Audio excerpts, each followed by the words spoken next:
Leanne, thank you very much for sitting down and joining us this afternoon. Firstly, I want to rewind to the 20th of September last year. Norwich away, 3-0 up, and everything was going so well. And then the unthinkable happened. What was going through your head when that freak injury occurred? Don't really know. At the time, it all happened really quickly. Obviously, I was just standing there, I went to turn, and then I just felt my leg sort of come out of place, and I just had a massive pop. I knew straight away that it was probably my ACL, because obviously doing it before, it was kind of the same thing. But I just remember just crying, and Amos coming over to me. It was all just a bit of blur then. Yeah, I was gutted obviously, because we'd have such a good start to the season, and I thought, this is my season over really. I just kind of thought, why me? Why me again, obviously. But yeah, it happened. And then the main focus was obviously to get me off the pitch, because we was beating Norwich 3-0. So Ralph and my dad were like, come on, get off the pitch. So in my head, I was determined to sort of get off that pitch and let the girls finish that game and get the victory that they deserved. There have been one or two setbacks along the way. Just tell me about those. Yeah, it's been a journey over the last 8 months. Obviously, I had 3 operations, 2 failed reconstructions due to lots of complications going on in my leg, and obviously that was really disheartening. That was hard to take, because if I'd had my reconstruction in October, I'd have been nearly recovered. But it was mentally, it's been tough. I thought, there was no light at the end of the tunnel kind of thing. Really, really hard to take on those. You finally had your reconstruction in February. That must have been a huge weight off your mind. Yeah, massively. The day I got my date, obviously when I knew he was going to do it, I was a bit annoyed with him because he made me wait 4 weeks. But I feel like them 4 weeks gave me the best possible start to my recovery. Obviously coming round from my reconstruction and just knowing that it had been done, because every time I'd come round for my operation, I'd lift the cover up, had a look at my leg, and I was like, this is not the same as last time, it's not done.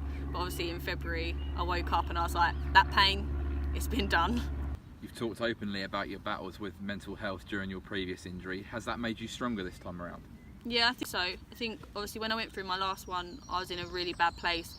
I wasn't healthy mentally or physically. I didn't open up about anything. But this time round, sort of any problems that have occurred, I've spoke about them, and I've had a great support network. So the girls have been great, like Ralph's been great, Andy, you guys, and even just people like on social media, like strangers who I don't even know. Them little words of encouragement have been massive. I was going to say, you've received a massive amount of support. What's that been like, having that come through? It seems like everyone's really come together to really support you in the past few months.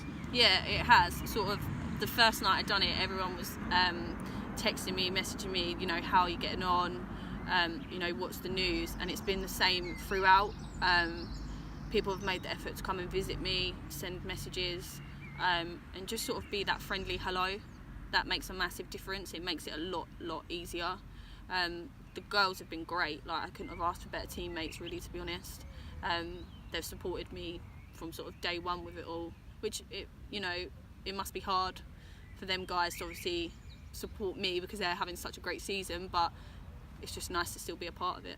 You've kept yourself involved at the club all season, from showing your support on the sidelines and helping out in training and whatnot, but has that helped you in terms of recovery? So my dad on the first week was like, right, get up. This was about 4 days after I'd done it. He was like, right, we're going to the game. And he's sort of been that push to, you're going to go to every game, you're still going to be a part of it. And in hindsight, I'm glad I've done it. I love coming down and supporting the girls on a Sunday. Like, it's been a pleasure to watch them, and to see them do so well as well has been really, really great. But I think if you keep yourself a part of it, it makes your recovery a lot easier. You don't become forgotten about as such, but you just keep involved, and that makes it a lot easier because you've got something to come back for. Obviously, with the girls having had such an amazing season, has it been hard for you watching on? If I'm totally honest, yeah. It's obviously, I'm not going to lie, it's been hard to sit there and watch every week to see them, 90% of the time they've done amazing. It's been hard because you want to be, naturally you want to be a part of it. Obviously, sadly, that's not been the case for me for the majority of the season. But on the flip side of it, to come every week and see the girls do so well, to see people like Tash scoring goals every week, Sophie having an awesome game every week, seeing Sian do so well, you can't knock it. Like, I'm not the type of person who's bitter about things like that. Like, if the girls are doing well, then I'm happy regardless of my situation. Have you got like a personal target in mind of when you want to return to the field? Obviously you've been out since late September. Have you got a date in mind? Do you think, right, I'm going to be back by then? Yeah, I think so. When I first done it, I was like, well, I'm going to be back by the end of the season. That was stupid, but you kind of get all these silly thoughts in your head. Then obviously I've always had that I wanted to come back for pre-season to start training, whether that be light training or full-on training, but I always had that in my head that was my target, and I'd do anything to meet that target.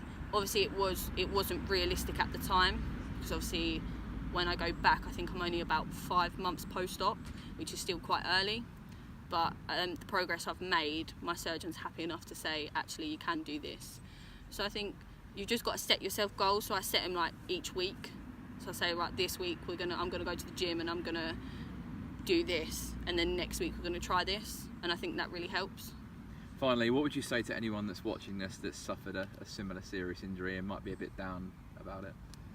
I think it's tough. Obviously, everyone deals with everything differently, and I've had 2 completely different scenarios with both of my legs, but I would say just keep positive.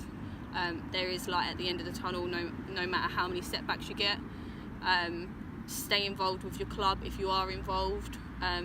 If you're not involved in a club, then just keep involved in whatever you're doing, because that is the best therapy for it.